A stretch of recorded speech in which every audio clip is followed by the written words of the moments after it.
नमस्ते श्री गुरुभ्यो नमः। श्री विष्णु सहस्रनाम स्तोत्र। शुक्लांबरधरं विष्णुं शशिवर्णं चतुर्भुजं प्रसन्नवदनं ध्यायेत् सर्वविघ्नोपशान्तये। यस्यद्विरदवक्त्राद्याः पारिषद्याः परश्शतं विघ्नं निघ्नन्ति सततं विश्वक्सेनं तमाश्रये। व्यासं वसिष्ठनप्तारं शक्तेः पौत्रमकल्मषम् पराशरात्मजं वन्दे शुकतातं तपोनिधिं। व्यासाय विष्णुरूपाय व्यासरूपाय विष्णवे नमो वै ब्रह्मनिधये वासिष्ठाय नमो नमः। अविकाराय शुद्धाय नित्याय परमात्मने सदैकरूपरूपाय विष्णवे सर्वजिष्णवे। यस्यत्स्मरणमात्रेण जन्म संसारबन्धनात् विमुच्यते नमस्तस्मै विष्णवे प्रभविष्णवे। ॐ नमो विष्णवे प्रभविष्णवे। श्रीवैशम्पायन उवाच श्रुत्वा धर्मानशेषेण पावनानि च सर्वशः युधिष्ठिरः शान्तनवं पुनरेवाभ्यभाषत। युधिष्ठिरः उवाच किमेकं दैवतं लोके किं वाप्येकं परायणम् स्तवन्तः कं कर्मचन्तः प्राप्नुयुर्मानः वा शुभम् को धर्मः सर्वधर्माणां भवतः परमो मतः किञ्जपन्मुच्यते जन्तुर्जन्म संसार बन्धनात्। श्रीभीष्म उवाच जगत्प्रभुं देवदेवमनन्तं पुरुषोत्तमं स्तुवन्नाम सहस्रेण पुरुषः सततोत्थितः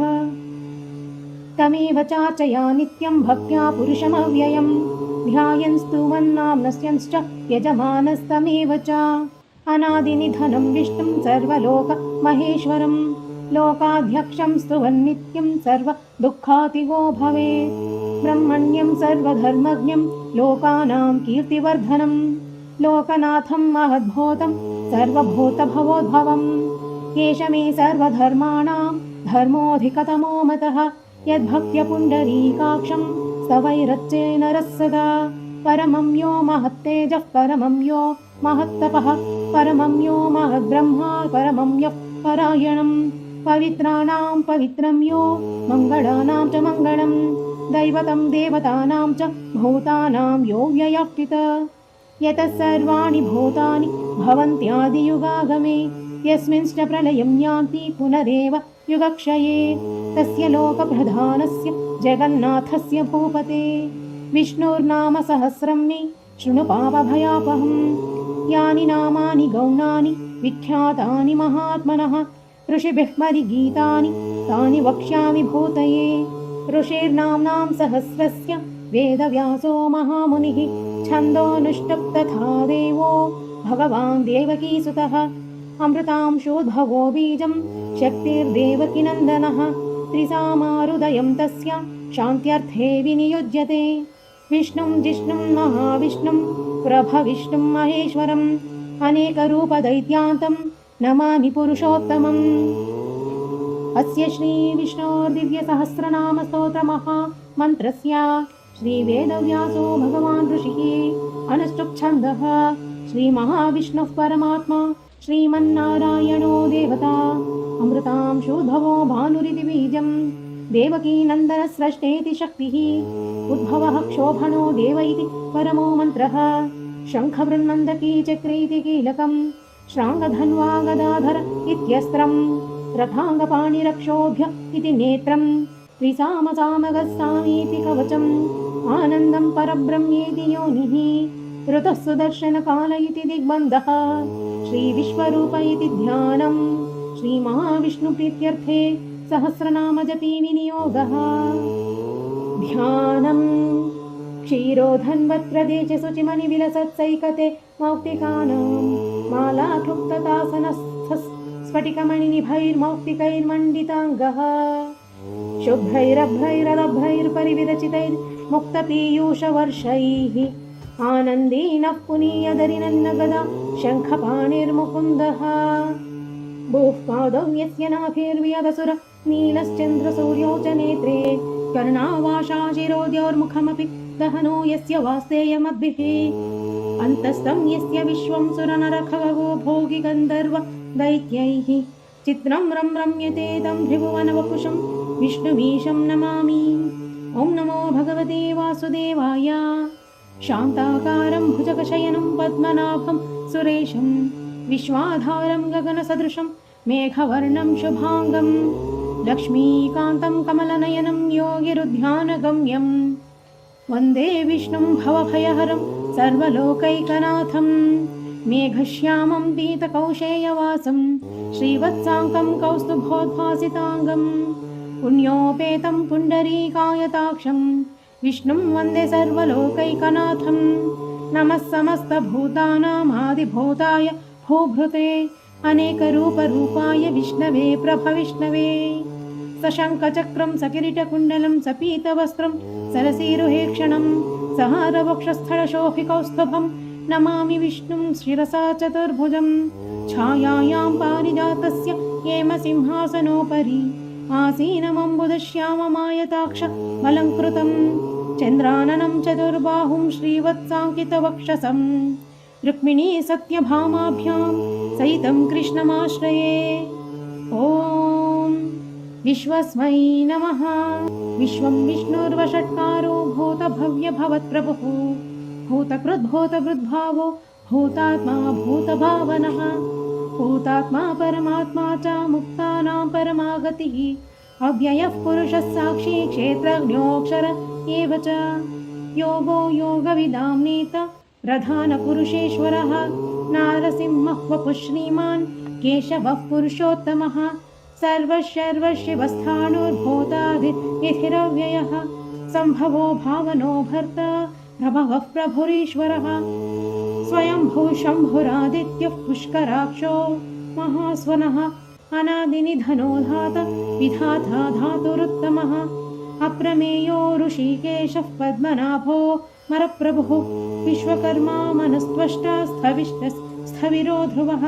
अग्रायः शाश्वतः कृष्णो लोहिताक्षः प्रतर्दनः प्रभूतस्त्रिककुब्धाम पवित्रं मङ्गलं परम् ईशानप्राणदः प्राणो ज्येष्ठश्रेष्ठः प्रजापतिः हिरण्यगर्भो भूगर्भो माधवो मधुसूदनः ईश्वरो विक्रमी धन्वी मेधावी विक्रमक्रमः अनुत्तमो दुरादर्शः कृतज्ञः कृतिरात्मवान् सुरेशः शरणं शर्म विश्वरेता प्रजाभवः अहः संवत्सरो व्यालः प्रत्ययः सर्वदर्शनः अजः सर्वेश्वरः सिद्धिः सर्वादिरच्युतः वृषा कपिरमेयात्मा सर्वयोग विनिसृतः वसुर्वसुमना सत्यः समात्मा संमितः समः अमोघः पुण्डरीकाक्षो वृषकर्मा वृषाकृतिः रुद्रो बहुशिरा बभ्रुर्विश्वयोनिःशुचिश्रवाः अमृत्यश्शाश्वतस्थाणुर्वरारोहो महातपाः सर्वगः सर्वविद्भानुर्विश्वक्सेनो जनार्दनः वेदो वेदविदव्यङ्गो वेदाङ्गो वेदवित्कविः लोकाध्यक्षः सुराध्यक्षो धर्माध्यक्षः कृताकृतः चतुरात्मा चतुर्व्यूहश्चतुर्दंष्टश्चतुर्भुजः भ्राजिष्णुर्भोजनं भोक्ता सहिष्णुर्जगदादिजः अनघो विजयो जेता विश्वयोनिः पुनर्वसुः उपेन्द्रो वामनप्रांशो रमोघः सुचिरोर्चितः अतीन्द्रः सङ्ग्रहः सर्गो धृतात्मा नियमो यमः वेद्यो वैद्यः सदा योगी वीरः माधवो मधुः अतीन्द्रियो महामायो महोत्साहो महाबलः महाबुद्धिर्महावीर्यो महाशक्तिर्महाद्युतिः अनिर्देश्य वपुः श्रीमान् अमीयात्मा महाद्विधृक् महीश्वासो महीभर्ता श्रीनिवासः सताङ्गतिः अनिरुद्धः सुरानन्दो गोविन्दो गोविदाम्पतिः मरीचिर्दमनोहंसः सुपर्णो भुजगोत्तमः हिरण्यनाभः सुतपाः पद्मनाभः प्रजापतिः अमृत्यः सर्वदृक्सिंहः सन्धाता सन्धिमान् स्थिरः अजो दुर्मर्षणः शास्ता विश्रुतात्मसुरारिः गुरुर्गुरुतमो धाम सत्यः सत्यपराक्रमः निमिषो निमिषस्रग्वी वाचस्पतिरुदारधीः अग्रणीर्ग्रामणि श्रीमान् न्यायो नेता समीरणः सहस्रमूर्धा विश्वात्मा सहस्राक्षः सहस्रपात् आवर्तनो निवृत्तात्मा संवृतः सम्प्रमर्दनः अहः संवर्तको वह्निरनिलो धरणीधरः सुप्रसादः प्रसन्नात्मा विश्वधृग् विश्वभुक् विभुः सत्कर्ता सत्कृतः साधुर्जह्नुर्नारायणो नरः असंख्येयो प्रमेयात्मा विशिष्टशिष्टकृच्छुचिः सिद्धार्थः सिद्धसङ्कल्पः सिद्धिदः सिद्धिसाधनः वृषायी वृषभो विष्णुर्वृषपर्वा वृषोदरः वर्धनो वर्धमानश्च विविक्तश्रुतिसागरः सुभुजो धुर्धरो वाग्मी महेन्द्रो वसुदो वसुः नैकरूपो बृहद्रूपश् क्षिपिविष्टः प्रकाशनः ओजस्तेजोद्युतिधरः प्रकाशात्मा प्रतापनः रुद्धः स्वष्टाक्षरो मन्त्रश्चन्द्रांशुर्भास्करद्युतिः अमृतांशोद्भवो भानुः शशबिन्दुः सुरेश्वरः औषधं जगतः सेतुः सत्यधर्मा पराक्रमः भूतभव्यभवन्नाथः पवनः पावनो नरः कामः कामकृत्कान्तः कामः कामप्रदः प्रभुः युगादिकृद्युगावर्तो नैकमायो महाशनः अदृश्यो व्यक्तरूपश्च सहस्रजितनन्तजेत् इष्टो विशिष्टशिष्टेष्टः शिखण्डीनभुषो वृषः क्रोधः क्रोधकृत्कर्ता विश्वबाहुर्महीधरः अच्युतः प्रथितः प्राणः प्राणदो वासवानुजः अपां निधिरधिष्ठानमप्रमत्तः प्रतिष्ठितः स्कन्दः स्कन्दधरो धुर्यो वरदो वायुवाहनः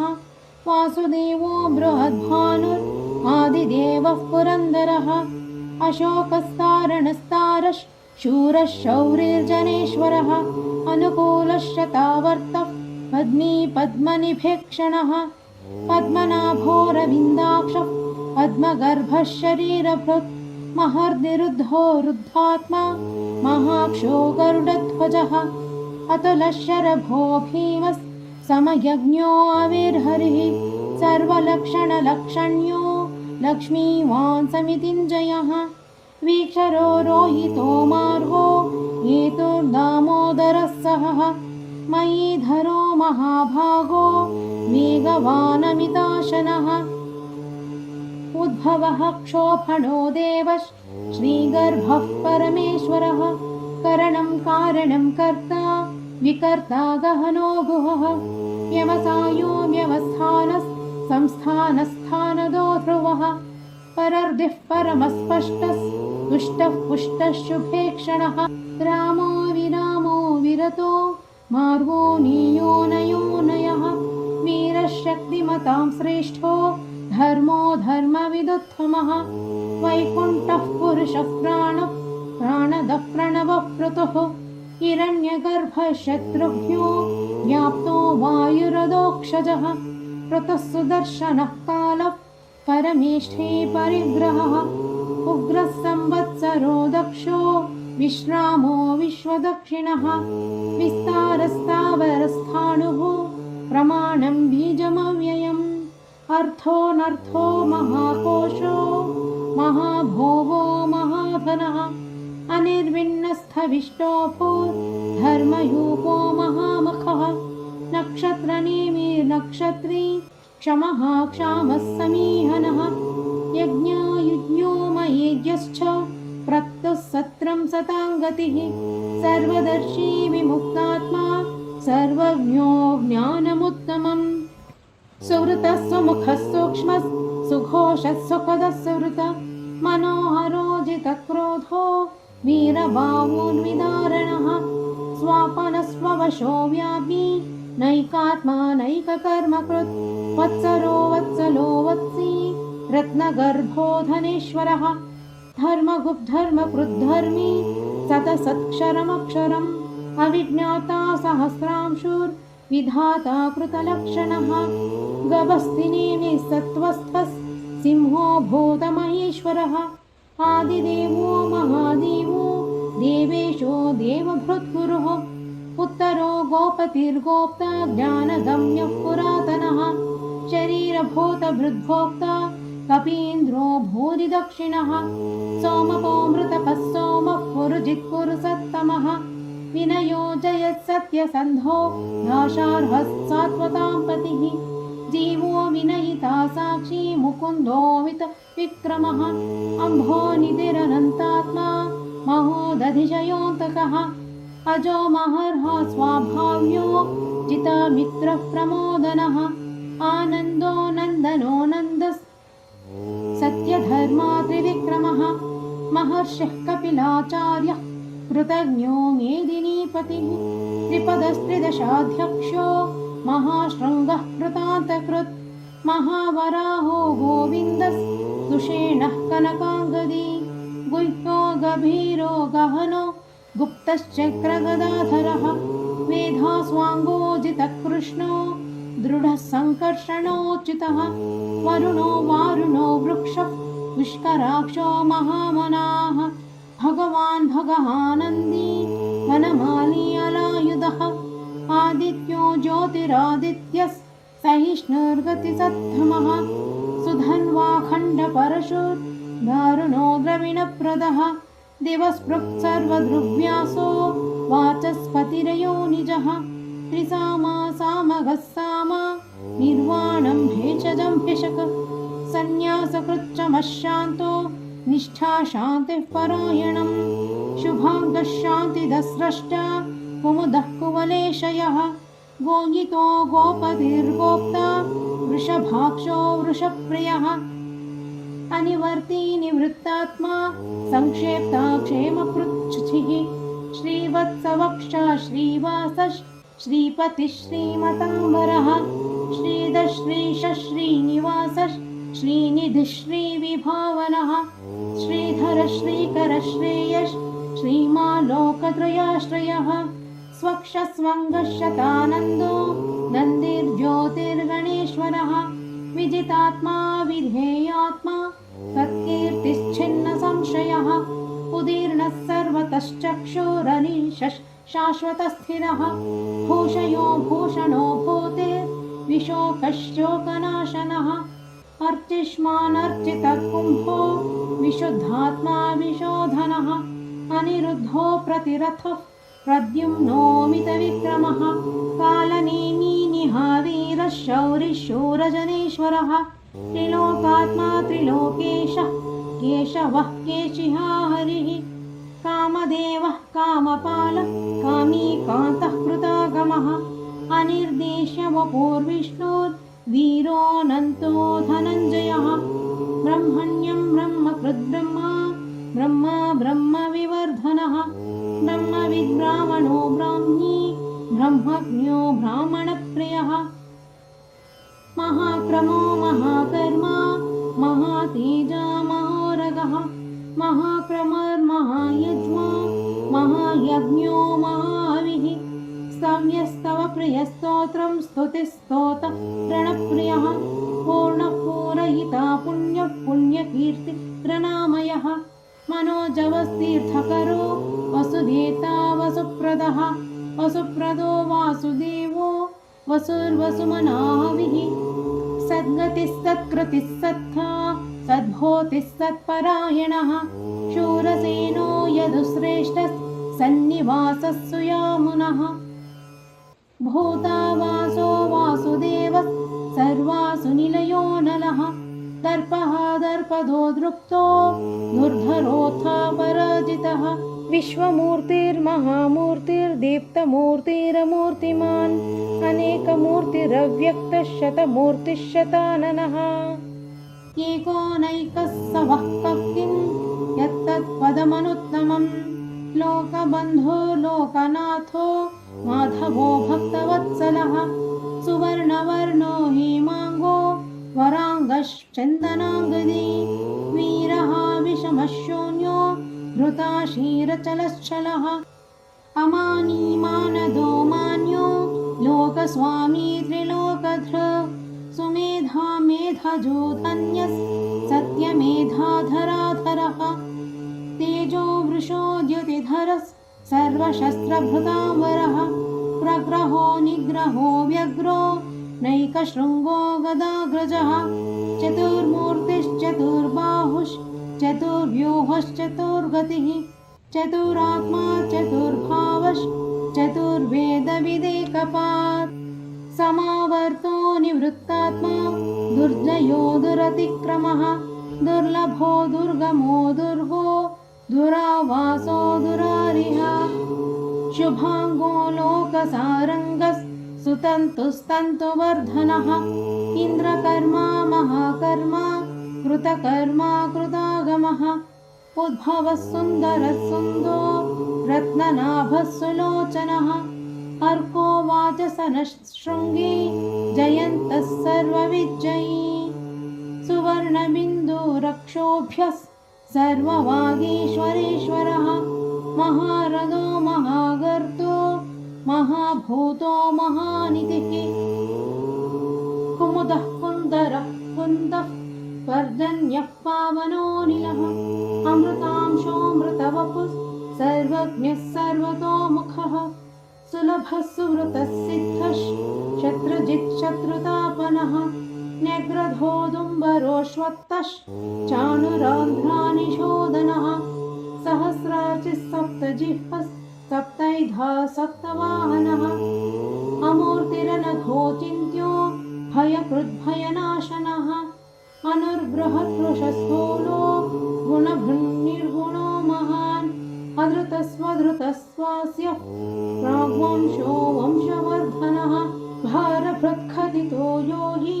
योगीशः सर्वकामदः आश्रमश्रमणः क्षामस् सुपर्णो वायुवाहनः धनुर्धरो धनुर्वेदो दण्डो दमयितादमः अपराजितः सर्वसहो नियन्ता नियमो यमः सत्त्ववान् सात्विकः सत्यः सत्यधर्मापरायणः अभिप्रायः प्रियार्होरः प्रियकृत्प्रीतिवर्धनः विहाय सगतिर्ज्योतिः सुरुचिरुतपः विभुः रविर्विरोचनः सूर्यः सविता रविलोचनः अनन्तो हुतभुग्भोक्ता सुखदो नैकजोऽग्रजः अनिर्विण्णः सदामर्षि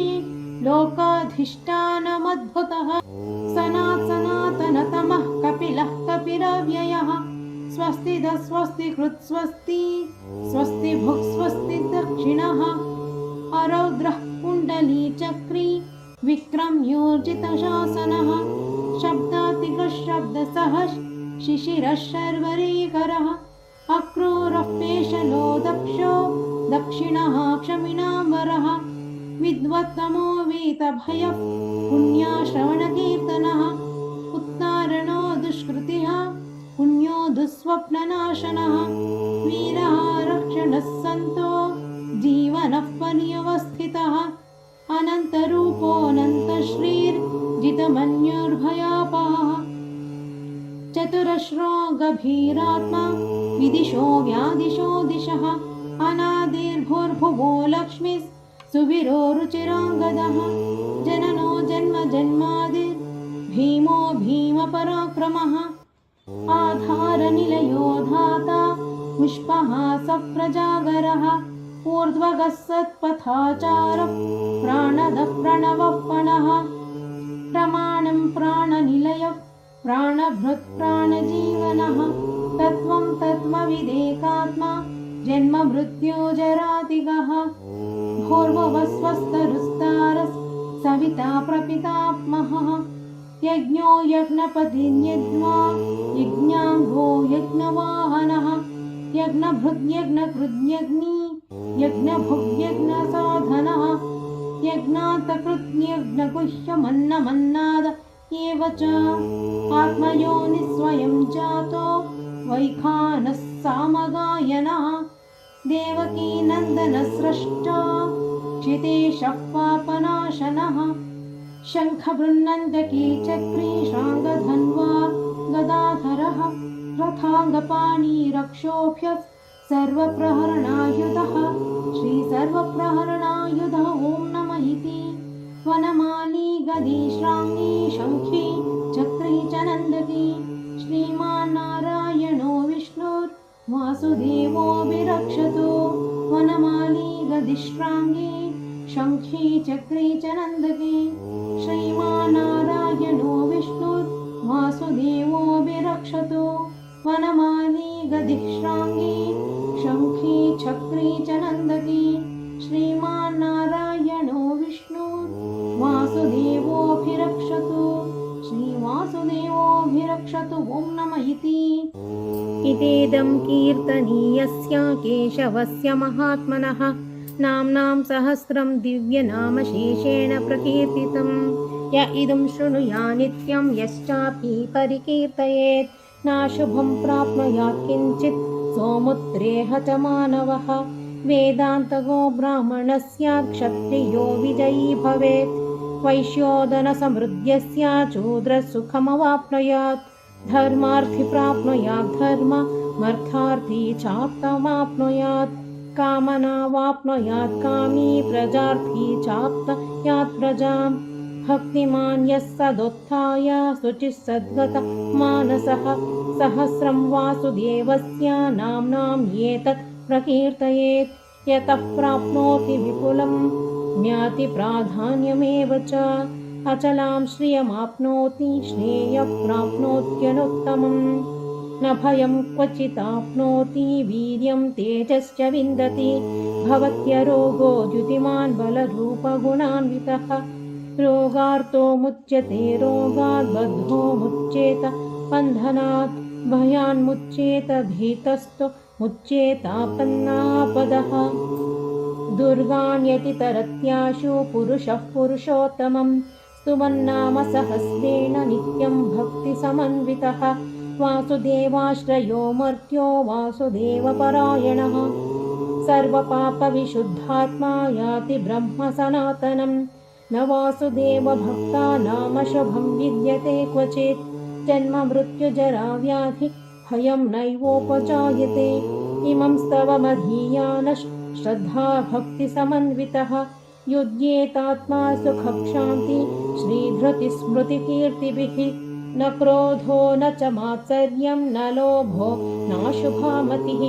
भवन्ति कृतपुण्यानां भक्तानां पुरुषोत्तमे ज्यौष्टचन्द्रार्कनक्षत्राखं दिशो भूर्मवोधरिः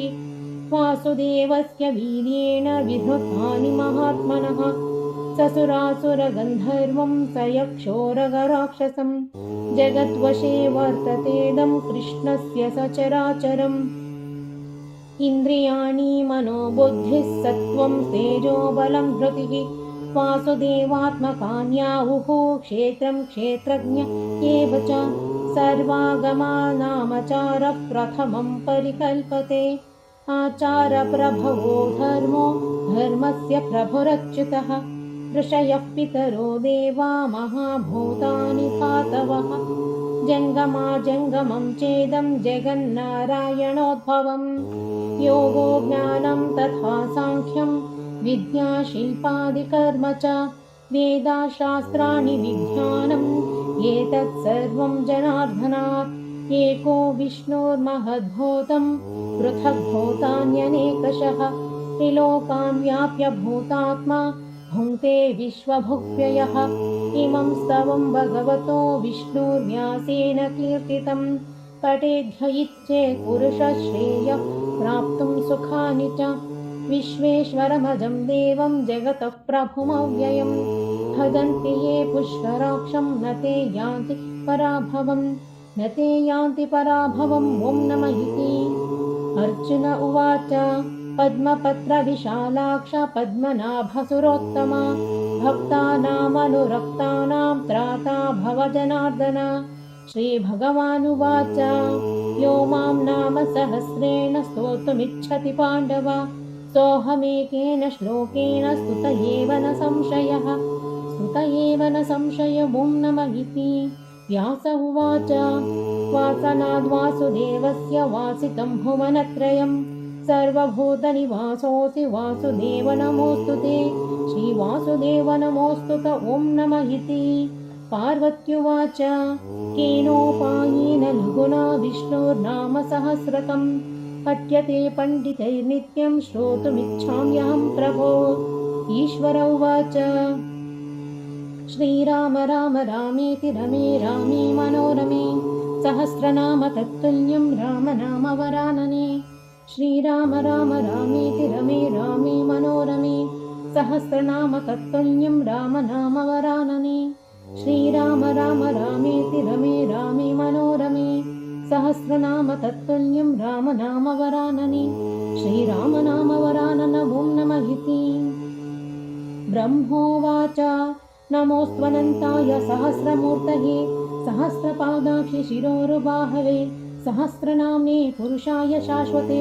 सहस्रकोटियुगधारिणे नमः सहस्रकोटियुगधारिण ॐ नमः इति सञ्जय उवाच यत्र योगेश्वरः कृष्णो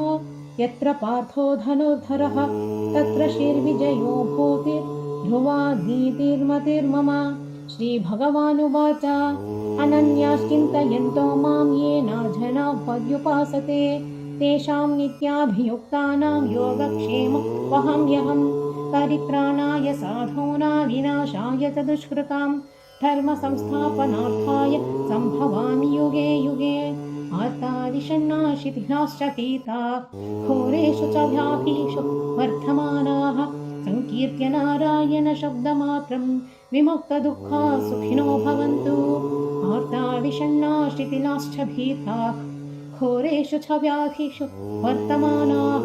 संकीर्त्य नारायण शब्दमात्रं विमुक्तदुःखा सुखिनो भवन्तु कायेन वाचा मनसेन्द्रियैर्व्या बुद्ध्यात्मना वा प्रकृते स्वभावात् करोमि यत् सकलं परस्मै नारायणये समर्पयामि